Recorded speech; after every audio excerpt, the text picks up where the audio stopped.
Hello. Thanks for waiting, everyone. We're going to get started. Um, so, um, as the expression goes, you forget the journey when you arrive successfully. And I think we've arrived. The quality of the discussions today, and your appreciation and interaction with the authors makes the work of pulling the program together extremely satisfying. The community is so smart and engaged with these authors, and these authors inspire us. We were lucky to have an extraordinary group of authors. They all needed to get out, and so we were their opportunity to get out. Despite some of the news that was delivered during the course of these discussions, we're hopeful because the people who talked with us today, the authors, are so smart and doing such good work. That's what gives us hope, that we know that there's great minds at work on the most difficult issues of the day. So we thank them for coming here, for despite the concern about the variant, the Delta variant, they got in their planes and cars and ferries and drove and flew and came here. They adjusted their travel plans. They did it because they wanted to speak with us, and we're very grateful that they did. So also lots of thanks, many thanks to the moderators. Some of the authors did double duty.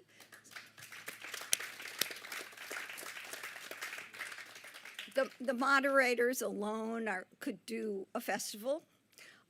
It was an extraordinary group of moderators, and many of the authors were also, as I mentioned, were also moderators, and some of the moderators traveled here to do it for us. Angela Ards, Holden Thorpe, they came to do this. I just want to, it's the time where I need, and I'm sorry to take away the time from the discussion, but I just need to take a minute to acknowledge some of the tremendous help and support that we've had in putting this together. The Chilmar Community Center and their very helpful staff, our home, our traditional home. It's a little dusty, but it's a perfect place for this kind of discussion. The Martha's Vineyard Museum, our new, very beautiful pride of place venue, and the staff worked so hard to make it work for us. The Vineyard Gazette, our wonderful partner, who, if you haven't read the supplement, you'll read many of the stories about these authors. Also, Bunch of Grapes is our bookstore. It was a little bit of a different model. We bought the books from them, but they benefit from this as it helps support the program and, of course, the authors. Other sponsors were Mass Center for the Books, the Martha's Vineyard Bank, Charitable Foundation, Vineyard Glassworks, Slough Farm. Some of you benefited from having such a nice stay out there. Tradewind Aviation, who flew many of the authors here, Kronig's Market, Stina Sayer Designs, all of the fabulous signage with our logo about signs and design, and all the Water Island Source. Our sponsors, you saw people walking around with badges, different levels of sponsorship. As much as we charged admission, it doesn't cover it. The sponsors cover the bill. They underwrite the cost of this. And our great gratitude for them for feeling this was important enough and willing to invest in it. So thank you so much.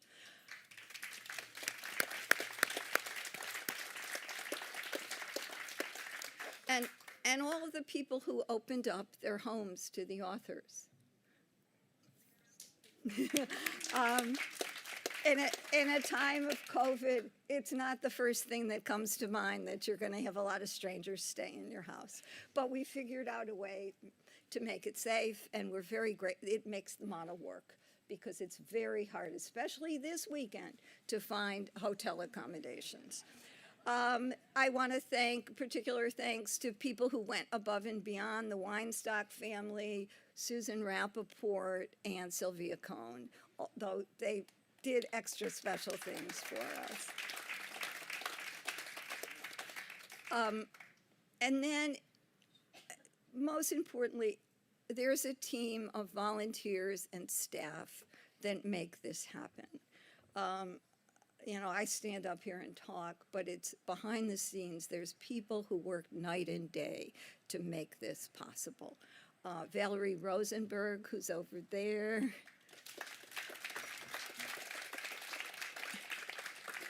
Annie Treitman in the back, and the whole Treitman family. Those late night emails, somebody writes them. Steve Fisher and Rachel McDonald, who are still out there packing books. They figured out how to run a bookstore in 5 weeks, and they will continue for the next few days carrying books. But they made it possible for us to bundle the price of a ticket with the books to make sure that it was worthwhile for the authors to come. Also, Wendy Wolfson, and she's, the spreadsheets for author transportation alone. And Christine Skidmore, who came from Philadelphia just to look after you this week and make sure you were well fed and that you had nice gift bags. And there's many other people, but all of these people are volunteering their time. So with that, so I don't go on too long. I just want to make it clear how much we appreciate all that they've done. My thanks.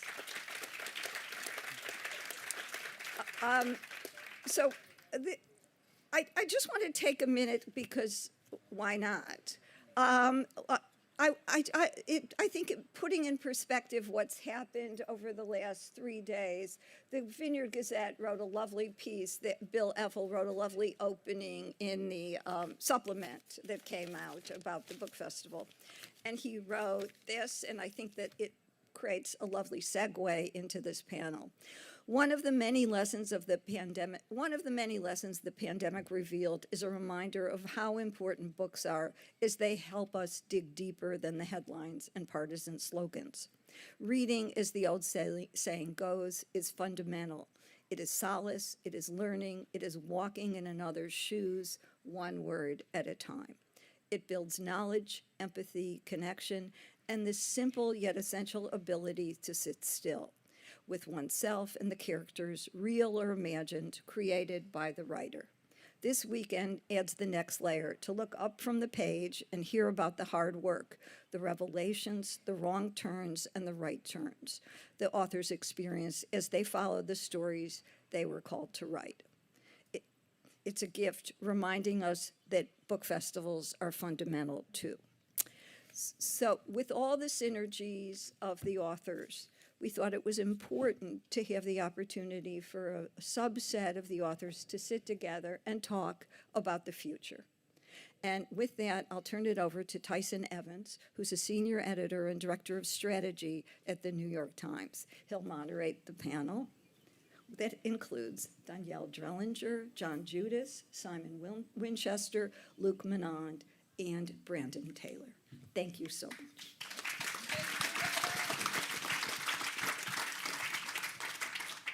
Great. Thank you so much, everyone. And thanks for Sue Ellen's incredible, tireless work in bringing us all together. It's been an incredible couple days to witness. Hopefully everyone had an amazing time. I feel like Sue Ellen's hazing me a little bit with this session. It feels slightly impossible to try to stitch together this incredible array of authors and all the topics that we've heard about over the last few days. I've been lucky to sit in so many sessions, from the future of humankind and gene editing, to the future of politics, to the future of the climate, to the future of literally, it seems like everything that's been covered in the last few days. So we'll try our best. I really hope that I ask a few smart questions, but I mainly hope our panelists engage with each other, because I'm guessing there'll be some better sparks with their own questions to one another.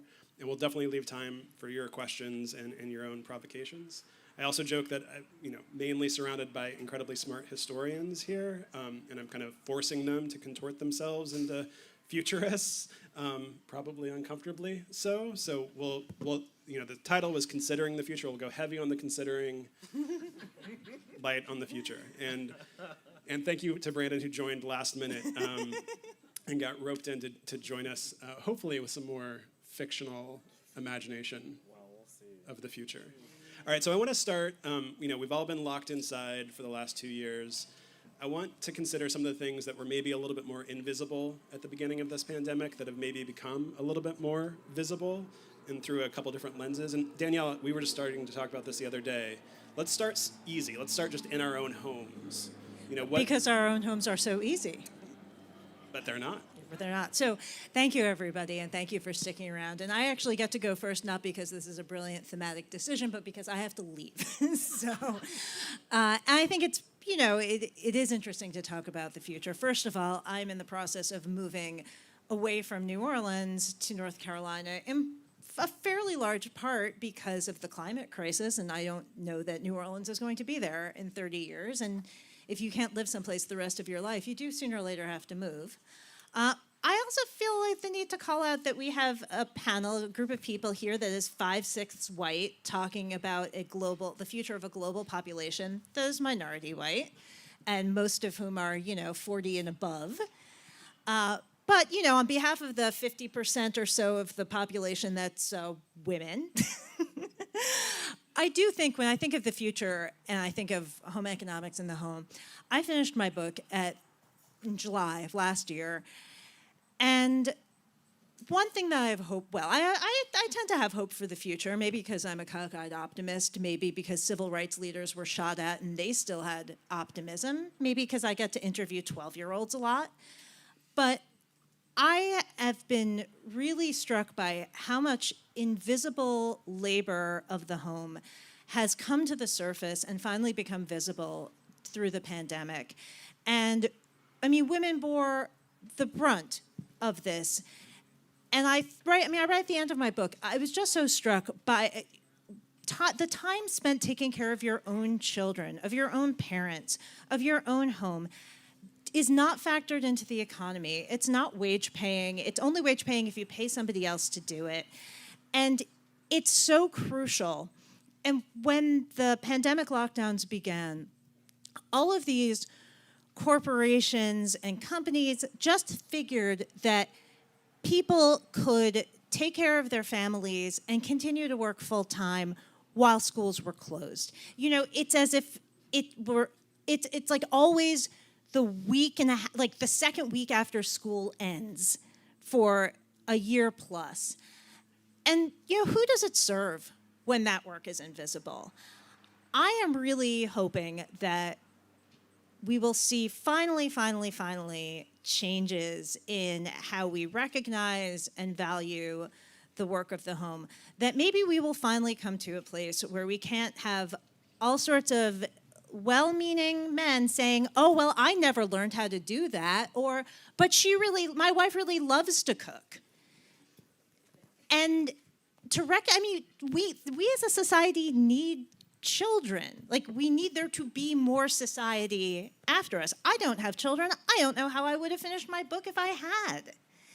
And this is just what struck me. You see these photographs of women in their 80s, at the Women's March a few years back, and they had signs, more than one of them had signs that said, "I can't believe I'm still protesting this shit."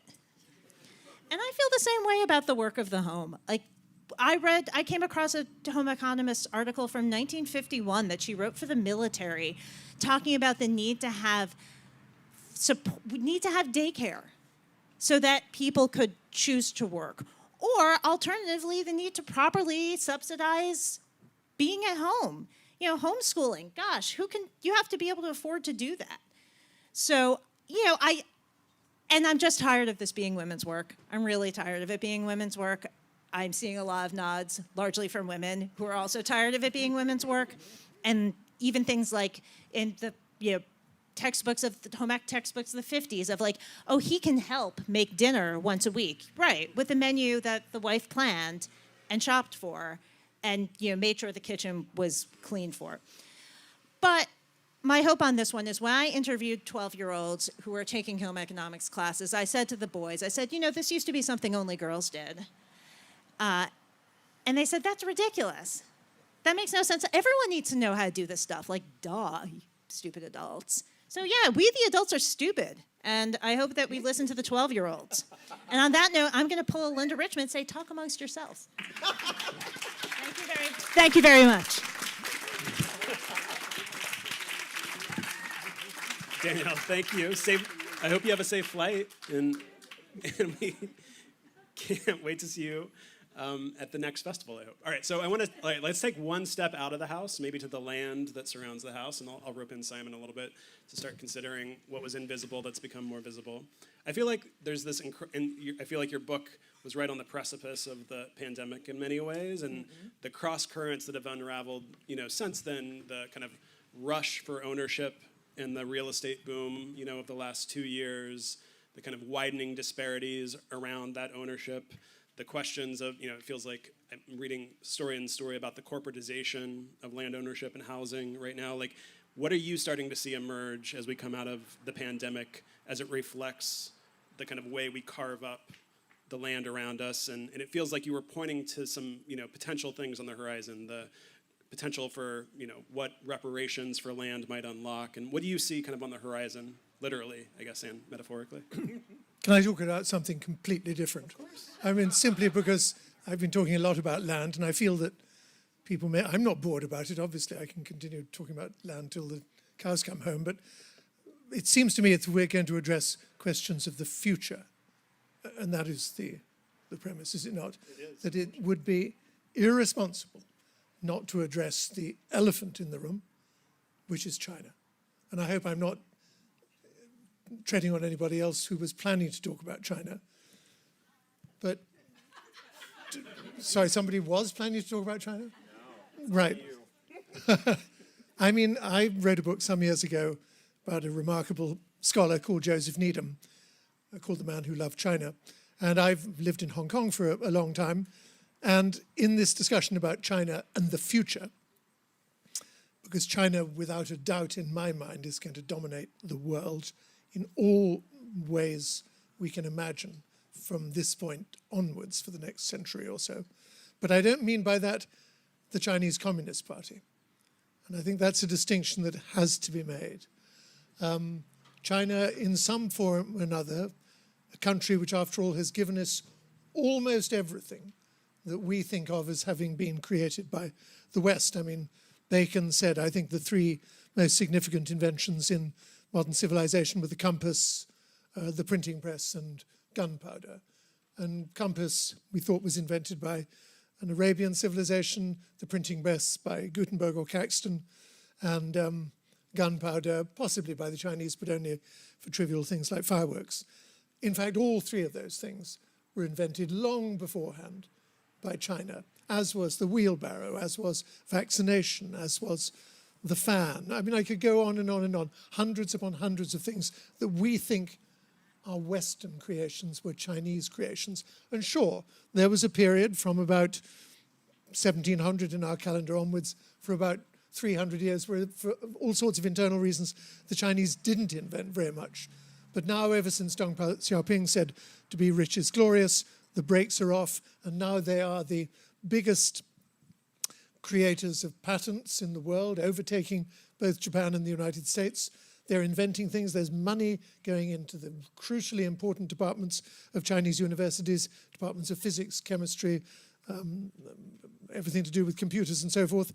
They are coming from behind, without a doubt, but showing the world the way. And if you can disengage your minds from the thoughts of the Uyghurs and what's happened in Hong Kong, which, of course, I, having lived there for so long, feel very upset about, this is not, what we're talking about is not the Communist Party. Communist parties tend to implode, as spectacularly happened in the Soviet Union. It will, I'm certain, implode in one way or another, in a time scale or another, before too terribly long. And then you ain't seen nothing yet. So while I'm more than happy to talk about land and land reform, to me, the important story of the future is China.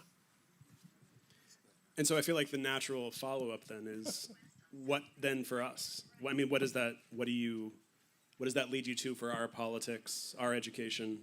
Well, our education is, we need to know a lot more about, well, everything. I mean, I'm afraid, the next book I'm doing is on the history of the diffusion of knowledge. And in that, I'm trying to work out as much as I can about the American education system, which is dismal. I mean, I speak as an Englishman, but because I love this country, have become, and I'm glad that you accepted me, a citizen. But I look around at the educational level of most children, of whatever ethnic background in this country, and it is appalling what is not known. And one of the things that I was anxious about is there, this is a whole other debate and I don't want to be central to it at all, is what should sort of everyone know? And it occurred to me that one little thing that every functioning adult should know is the concept of pi and the value of pi. And I ask 16-year-olds, not the foggiest idea of the ratio between the circumference and the radius of a circle. And that is a constant all over the universe, as far as we know.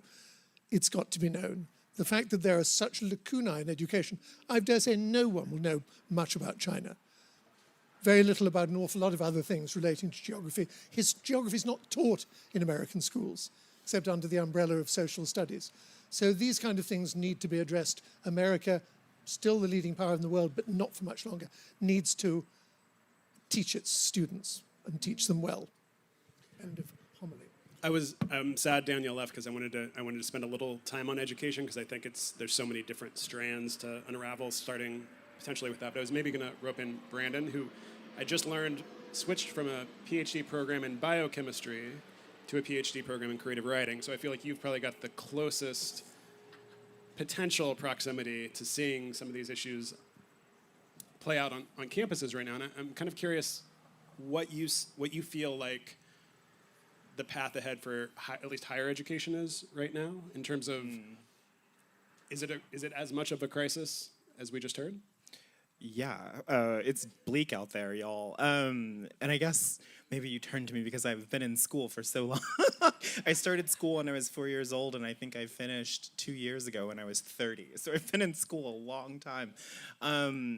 Yeah, I mean, what I think is that there are all sorts of horrible cavities in our educational system. I saw firsthand in my PhD program in biochemistry that people just could not think through bioethical dilemmas. And I think in the way that Simon is sort of thinking about China, I am thinking about the sort of encroaching apocalypse that is big data and the lack of data literacy. And not only that, but a lack of literacy in the basic ethical ramifications of what we're going to do with all of this data and what we're going to do with all of this technology. And, there are all these great panels about, the sort of security of our data, and people think about Facebook, and what people don't realize is that a few years ago, it became possible to sequence your genome at home on a tabletop device. And it takes 2 hours to get your entire genome. And so our capacity to generate data, literally your genetic data, to acquire it and mass it, and you ship it off to these conglomerates to get your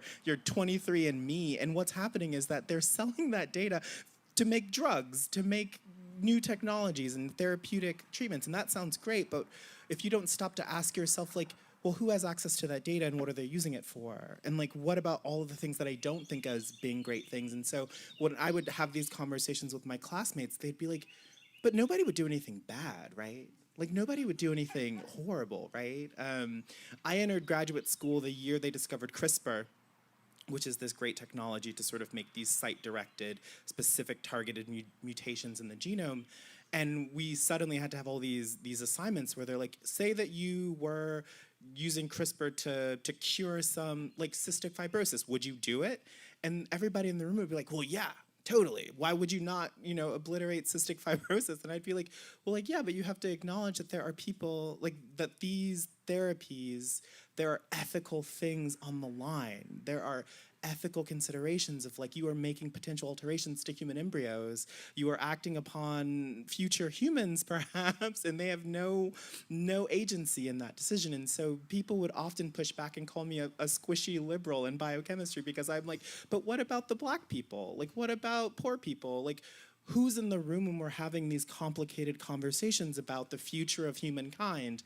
And very often, I was the only person from a working class background in this room of people who had been gone to prep school their entire lives. And so I think that our educational system, in this country, education is not about education. Education is about class. Education is a class constructing and reinforcement tool. That is, in some ways, what the American educational system was made to do, and that is its primary function as a sort of cultural licensing agency. And so I think now is the time to start confronting a lot of what I think of as being the great ethical quandaries of the next 50 years, which, yeah, China, but also big data, and not just Facebook and Instagram, but Monsanto, but Pioneer Hybrid, but all the sort of big medical corporations. I think it's time that we start having these conversations, and I just feel that we aren't equipping our future scholars to be having these deep ethical conversations. So it's bleak.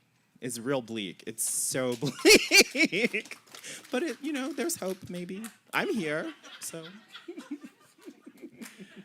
Do you have prescriptions beyond expanding the voices in that room?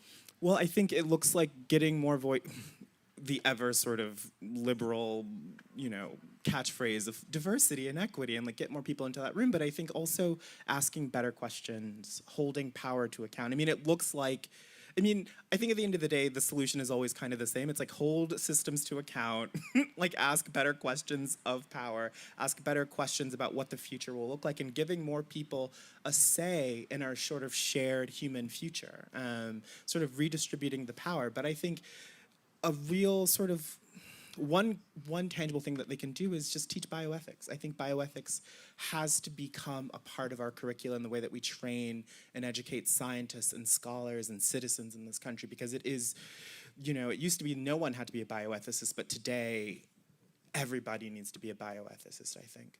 Yeah, I remember my colleague Kara Swisher always jokes what would have happened if Mark Zuckerberg had taken more philosophy, ethics, and humanities courses. A kinder, better Facebook.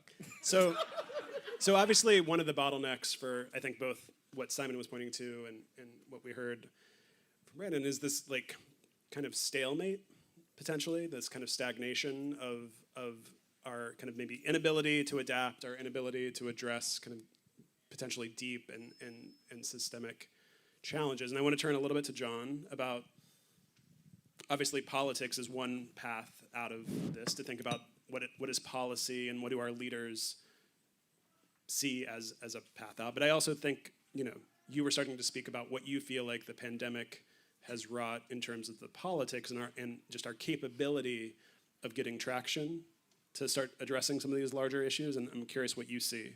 Okay, fine. Can you hear me? Is this working right? Okay. The best way to figure out the future is always to look at the past. And in this case, what I would start with is the influenza of 1918 and 1919. It's known as the end years of World War I. But in the United States, we had an influenza that proportionally killed more people than I think even in the end this pandemic is going to kill. Politically, what was happening? On the right, race riots. Chicago, Tulsa, we've been hearing about that, right?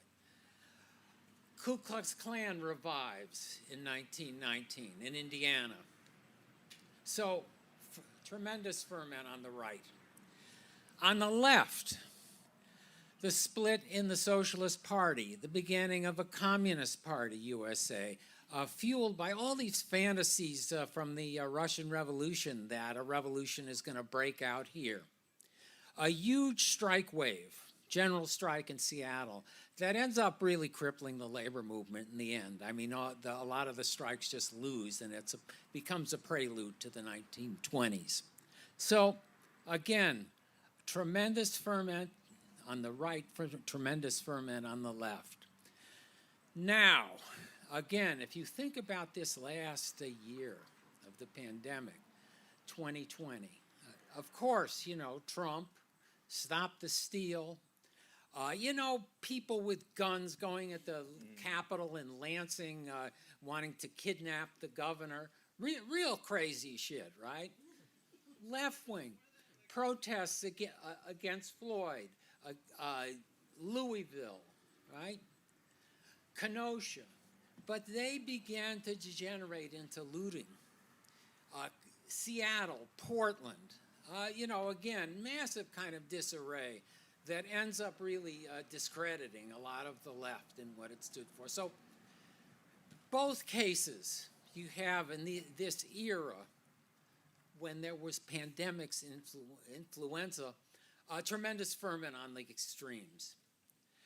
Now, as we look at what happened in the United States, of course, we're going to point to what happened to the economy. We're going to point to people's isolation.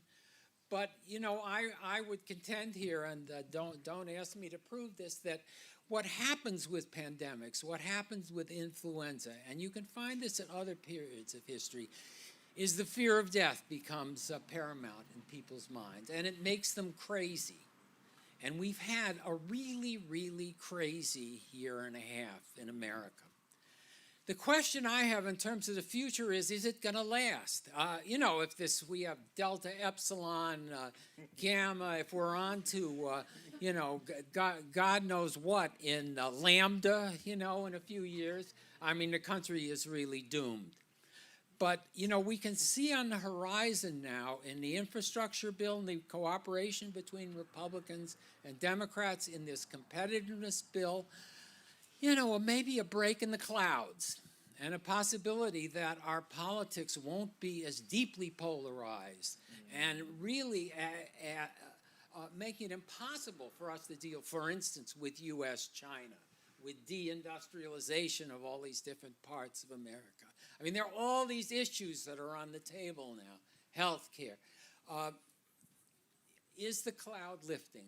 When the pandemic goes away, will America find itself in a position to deal with these kinds of issues that during the last 2 years have just become a source of craziness among us? So that's my view of the possibilities for the future. Well, I feel like, Luke, you have to pick up this thread. You know, let's rewind as we look forward.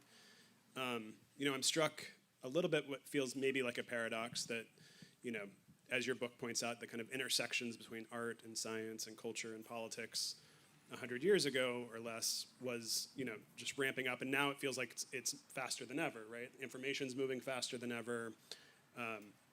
In theory, you know, all these things should be cross-pollinating more than ever.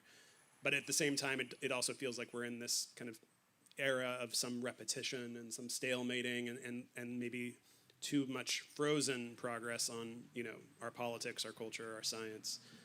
Do you feel like, I mean, John was implying maybe the fever is going to break a little bit. If you agree with my assessment, I mean, what do you either looking backward at the period you were just looking at compared to this moment? Yeah, so I was the fussy author who complained about having to predict the future because historians don't like to do that.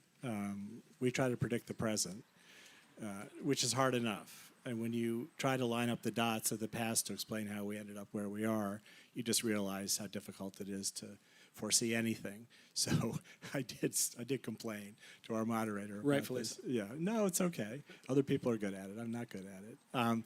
But before I answer your question, which was about thinking about the cultural world and the world of art and ideas today compared to 70 years ago, I do want to cross a tiny sword with two of my panelists. Yeah. So I think that one part of the American educational system that is very successful is higher education, which happens to be the industry that I work in. People from all over the world want to come here to go to school. And there's nothing quite like the American system anywhere else in the world. And a much larger percentage of the population in the United States is enrolled in institutions of higher education than in other countries. And over 50% of Americans have had some experience of college in their lives. There's talk of an initiative that would make community college free for people. There's no question that that would be an incredible advance for us as a society to give people access to higher learning. So there's all kinds of issues, as my colleagues mentioned, with the nature of higher education, who gets in, where they go, and so forth. But it's a system that is, you know, that is very powerful as an institutional actor, not just here but around the world. So I have a lot of hopes for that.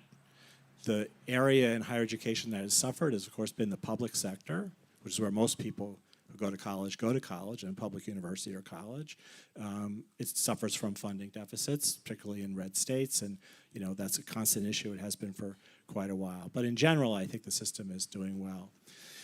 The issue that was raised quite rightly has to do with the way in which we're educating future scientists and computer scientists and big tech people, because that's, of course, where a lot of students want to go right now. So I want to offer the hope, at least, by mentioning a program that started at Harvard, which is where I teach, but is spread to many universities, which is called Embedded Ethics. And the program takes philosophers and embeds them in computer science courses to give instruction about the ethical issues that are being raised by big data. So exactly the things that you're rightly addressing are, there is a program out there which is trying to grapple with this. I think it's quite successful at Harvard, and other universities like Stanford and MIT are imitating it. All the lesson plans are open access and online.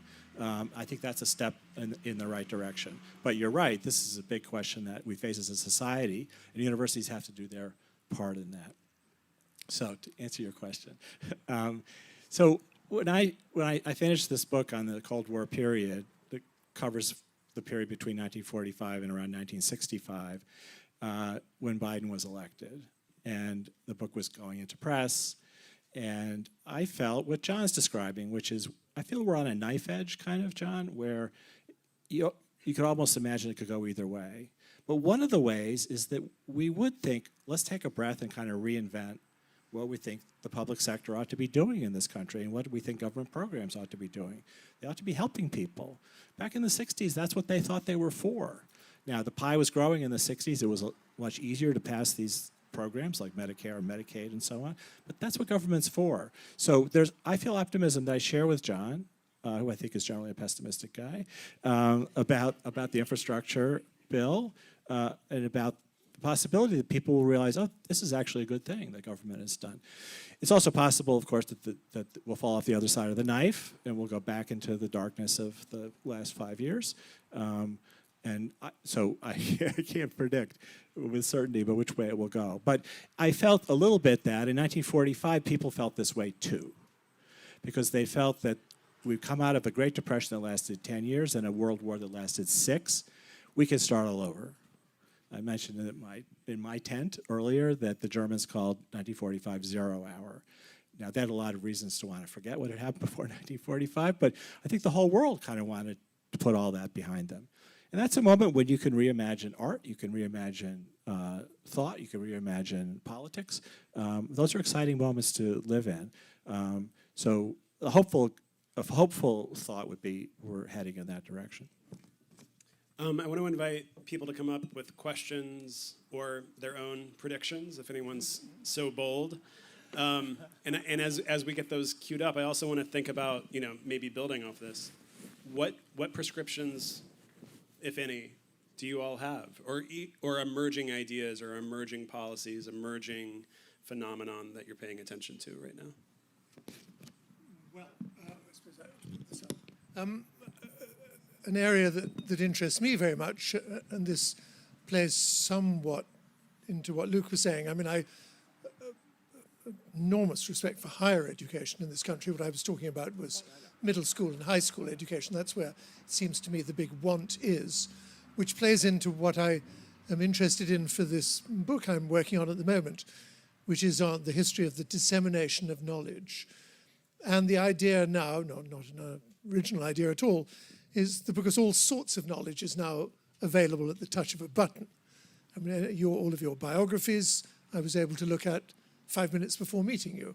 I mean, if I want to know the value of pi, I can get it to 150 places in a microsecond. This used to be in people's heads. They used to know things. Now there is no need to know things because all knowledge is available thanks to Mr. and Mrs. Google and Siri and Wikipedia and all those nice people. And it troubles me in one sense, and I wonder if it's worth discussing. I like the idea of society having perhaps buried deep within it wise people.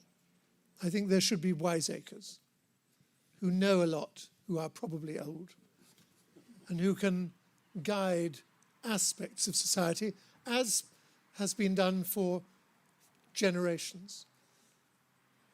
If you accept, very crudely, that wisdom can be a mathematical construct of knowledge multiplied by experience, and if there's no knowledge, then no matter how old you may be, the possibility of you actually accreting wisdom to yourself is minimized. So where are the Albert Schweitzers? Where are the Alexander von Humboldts? Where are the great polymaths of the past? And are there likely to be any in the future? And does it matter if they don't exist? In other words, is wisdom at risk because knowledge has become so devalued? Or I wonder, Simon, maybe there's just too much. You couldn't be a polymath because you just couldn't master all these different fields. It's just the knowledge world is just kind of limitless. Yeah, please jump in. Them and who has it. Oh, I want to, thank you. Expand our definition of wisdom and to think about expanding who has it, because when you asked that question, my first thought was, Toni Morrison was the wisest person that I've ever experienced, which then leads me to why I came to this panel, or I waited for this panel, because whenever I consider discussions about the future, my first thought is to speculative fiction. Where Walter Mosley, in a really wonderful op-ed piece written in '98, he is called Black to the Future. And he says that there's nothing that we as humans have not first imagined and then made real. So speculative fiction or science fiction, fantasy, I would throw in romance, because we think about love and who to love and how to love. I mean, in those kind of, in a romance novel, for example, but it doesn't only have to be about romantic partners, right?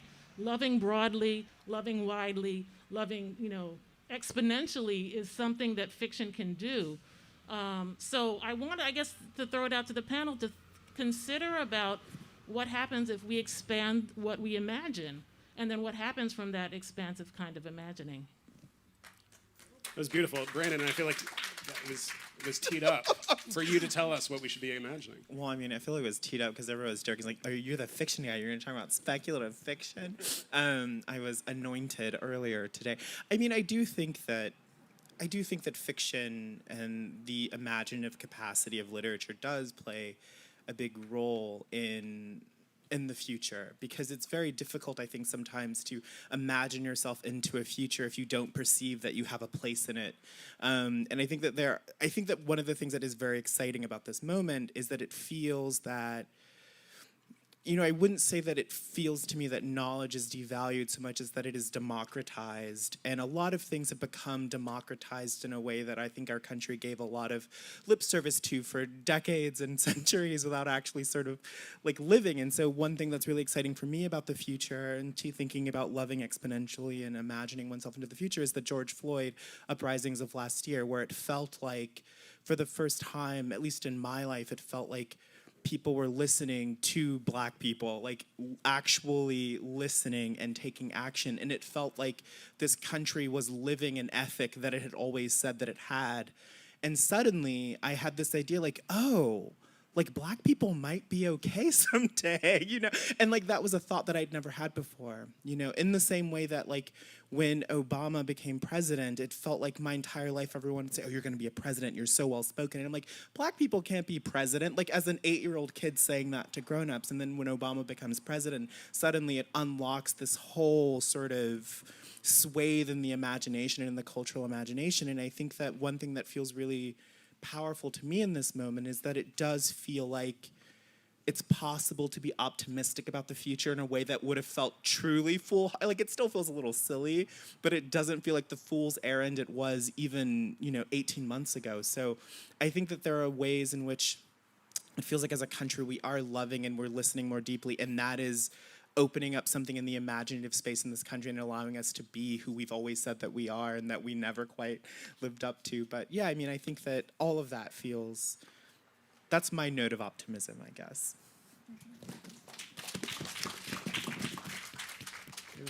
So I have a social engineering thesis I'd like to have you critique. On that stage a few minutes ago, Sebastian Unger talked about community, and he bifurcated communities where there's great connectivity versus those where there's great social isolation. And those that had great connectivity were much healthier. Those with social isolation were much more, limited in their ability to deal with other human beings. So the question is, when you think about social connectivity, And you think about it, I would describe it on what I'd call the horizontal level through social networks on computers, and see how shallow that is and how useless that is in many respects, in some ways very counterproductive. My social engineering question is there a way to facilitate vertical social connectivity? Now, the roles that institutions used to play in our life, whether it's churches or YMCAs or sports teams, how do you have an element of society that proactively seeks to enhance social connectivity in a less superficial level than just texting someone? I find that a very terrifying prospect because what that is just that's like recreating a hierarchical society. Like that is just like what capitalism does. It's like that is the function of capitalism and capitalistic entities is the sort of structuring of society into these hierarchies, and it feels somehow that we are trying to move into a sort of anti-hierarchical space. But I do understand sort of socially. I do sometimes feel a sort of hunger for something to tell me who I am and what it all means, and that I can feel connected to other people in a sort of deep and meaningful way. But I do feel deeply anxious about the idea of like reintroducing hierarchical ordering into society. Well, and maybe, Luke, I'll ask, I mean, just thinking about maybe the broader question of the role of institution as like a connective tissue in some respects, and the crisis of institutions we're in. May I also interject the notion of social connectivity doesn't equate to social hierarchies. I've worked lots in different cities, and Sebastian also made the point, in sort of poor, low-income cities, the neighbors know each other. They're very friendly to each other. You go to some suburban, against gated communities, people don't know anybody. And they have this great sense of angst that someone's come to get them what they have. So I would not equate social connectivity and social engineering to promote that to be a hierarchical notion, but much better job of connecting different income, racial, and other groups. Just my counterpoint. Yeah, I think you'd agree with this. I think that if you're saying there should be social spaces that enable connectivity, that would be okay. You did mention institutions, which I had the same reaction, which is it's good to not trust institutions. Yeah, and I don't know. I'm sounding. This is really weird for a guy my age, but I think young people do bond on computers and social networks and stuff. I mean, there's a lot of trivia and so forth and shallowness. It's true, but that's true of everything. But I think that that's their literacy. That's the language that they speak to each other. So in my perception, at least of college students, there's much more peer-to-peer interaction than there ever was, because even while you're lecturing, they're on chat talking to each other, and it's completely incomprehensible jargon, but it's meaningful to them. So I think it's not a terrible thing what's going on. If I may, I come from Britain, a country dogged by vertical isolation. I mean, a duke, Viscount, Marquis, Earl, Baron, commoners, the social stratification is impenetrable, and I'm glad to have left it for a country where there's much, much greater mobility. I'm not naive enough to believe there's no social stratification here, but it's much more permeable. But an interesting experiment that my wife and I have done, we live in this tiny village in the Berkshires called Sandisfield, and 12 years ago, we started a newspaper, which comes out now. It's all volunteers, except the printer is paid. And the idea was to start, it's called the Sandisfield Times. It comes out every month on the first of the month. And it circulates to the entire village and by mail to people as far away as Tasmania, which is a delight. And it's completely changed the fabric of the town. The town, when we arrived, you'd go to the select board meeting and maybe 5 people would attend. All the decisions were made by these old country bumpkins, smoke-filled rooms. I don't mean bumpkins, but old-timers, if I might say. Now, the town meeting, 150, 200 people turn up. There's a vibrant conversation going on, angry exchanges, letters to the editor, denunciations of this, that, and the other. The town is improving in all ways, socially, economically. We're getting the things we've needed, better roads, more connected internet service, all that sort of thing. And we can see it visibly happening because the paper is our motto, Tribune the tribune of the people. And we are, and people hated us at first, and they love us now. Well, they like us, I'm not sure they love us. And so change can be made. I mean, this should have been in the discussion about the future of the press, but it goes to your question about connectivity and so forth. It is possible to make changes, and I'm very impressed by how it's happening in the Berkshires. Newspapers are coming back. It's Little baby newspaper. Baby steps, yes. Can I move back to a different subject? When you started this thing, I think you threatened that we were going to have to make a list of the most important things and I also had China on my list. But your view of China just sort of reminds me of in the long run, we're all dead. Which is to say, there's big questions looming. Taiwan, Xi Jinping. Again, if you look at history, number one versus number two, a lot of times it leads to war. You can go back to the Spanish Armada if you want. And, this has happened repeatedly throughout history.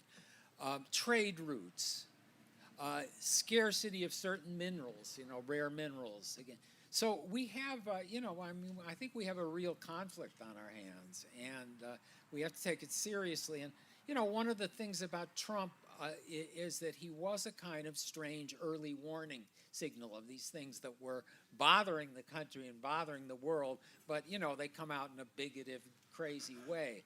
And, one of them was against trade, China, what it's done to our industry, our own priorities. So, again, I think I agree with you that it's a number one concern, but I'm more worried about it than you are. Yes, I'm not, I'm concerned. I'm not worried. I think constructive, competitive engagement with China is the way forward, and Biden's policy statements thus far have borne that out. The Taiwan thing is the immediate problem, and it's got to be solved very quickly, I think, in the next, certainly in this term of this president, which goes to another question that I'd love to ask you. And this was, I'm staying with these lovely people, Sharif and Mary Nader, and we were talking at breakfast about the political system in this country, and compared to China, which, everything in China is long-term thinking. Everything here is 2-year or 4-year thinking. Can you imagine any possibility when the American political system could be sufficiently shaken up, maybe in the next 20, 30, 40 years, where we could see 6 or 8-year term limits and a complete sea change in the way government is operated? Well, I don't see those as necessarily positive reforms. I'm more concerned about whether we develop a constructive relationship between government and the economy. There was a big article in the Wall Street Journal about China, about how in their planning they're putting a priority on industry over finance. The United States, exactly the opposite. And the priorities that we've had have bred the kind of division that we have in the country between these enormously prosperous metro areas based on software, finance, and again, a lot of the country which is pretty decimated, which has lost a lot of its industry, and which is the base of Trump republicanism. So, that's really my question. Can we do that? In the past, it's taken wars or depressions for us to really act. Obama started in 2009, but obviously he didn't go far enough, and everything got screwed up in 2010. Where I feel like with Biden, oddly, with only this no majority really in the Senate, he's going in a very new direction. And the cooperation with the Republicans on these questions of industry, government is very positive. And again, I would point to that as something to be excited about. Can a commenter yes, please. interfere? Okay. Can a commenter interfere? Okay. Please, yes. I really am so engaged by all this wonderful intellectual concept, and it's really great. To me, it's a concept, and I look to all of us, and I wonder, we are this country, okay? Are we apathetic, or we are not engaged I mean, each one of us here can make a difference, but we sit back and we listen, and I understand, and I will take your ideas home, but we are the people who can make a difference here. Do we talk to our representatives, our locals, our Conservation Commission? I unfortunately have stepped into municipal government in my town, and I can see what needs to be done, but there's a handful who's doing it. So I think we have to look in the mirror and take a look at ourselves and see what we can do here. Thank you. No, it's a great note, and we're losing people to planes right and left, so we'll wrap up soon. But maybe Brandon, I feel like you had a note of optimism in your last answer, to some extent, about mobilization and people coming out and kind of an awakening of sorts. And I'm curious, just your thoughts about this moment, maybe zoomed out a little bit, of, has either the pandemic, our political environment, what do you actually feel like these are catalysts in a way that will reshape the way people talk to each other and engage with these larger structures and these larger institutions and these larger dynamics? I mean, the part of me that is like a grizzled 32-year-old cynic, what do I know? The part of me that's a cynic is like, well, no, of course not. It's America. Inertia rules the day. But, it's impossible to look at the uprisings of the last year and be still cynical. Like, people took to the streets of their cities during a literal pandemic to protest injustice. Like, it was like the biggest uprising we've seen in like 50 years or something. I mean, it was incredible to see. And the part of me who was a cynic just could not look at that and be like, yeah, everything's gonna stay the same. So I think that people are doing that work. People are going into their offices and having difficult conversations via the Zoom with their bosses. People are talking back to power. People are emailing their Congress people, their representatives, their municipal governments. People are getting involved. And I think, it's that thing where you try hard for a minute and then you're like, okay, I did my work, I go home. And I think that what we're learning is that you can't just push hard for 5 minutes or a year. It takes long, sustained political engagement, and it's difficult to fight apathy, but you have to. And so I think there's a lot of great stuff happening in this country. I haven't seen energy like this in so long, and it's just so thrilling, but I think we just have to keep at it. And that is unfortunately the sad, boring truth of it, which is there's no solution but time and determination. That's how all the wars have been won. So, speaking of time and determination, I also sense that we're probably at the end, or pretty close to the end of our panel, and that people may be finally fatigued enough from the sun and whatnot. So, with no more questions, I feel like we should probably wrap up, and I'm sure our panelists have a beach or a plane or something to get to. So thank you all. Thanks to our now empty seats, and thanks to you all for attending. Thanks to Sue Ellen, the volunteers, for being here, and we hope to see you at the next one.